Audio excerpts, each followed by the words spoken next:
চাকরিতে পুনর্বহালের বিষয়ে স্বরাষ্ট্র সচিবের আশ্বাস বাস্তবায়ন না হওয়ায় পুলিশের 40তম ব্যাচের বাদ পড়া ৩২১ জন শিক্ষানবিশ সাব ইন্সপেক্টরও দ্বিতীয় দিনের মতো সচিবালয়ের সামনে আমরণ অনশন করছেন।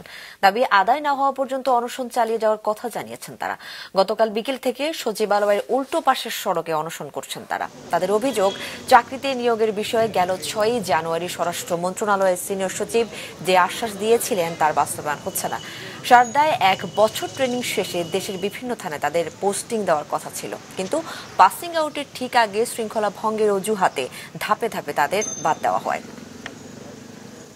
যতক্ষণ না পর্যন্ত আমরা কোনো রকম কোনো আশা পাচ্ছি, কাগজে কলমে যদি কোনো রকম কোনো আশা না দেওয়া হয়, তাহলে আমরা এখান থেকে যাব না। আমাদের যে দাবি আদায়, আমাদের চাকরিতে পুনর্বহাল, আমাদের একটাই সিদ্ধান্ত, যতক্ষণ পর্যন্ত আমাদের সাথে ন্যায় বিচার না হবে, আমাদের এই ন্যায্য দাবিটা মেনে নেওয়া না হবে, আমরা এখানেই থাকবো।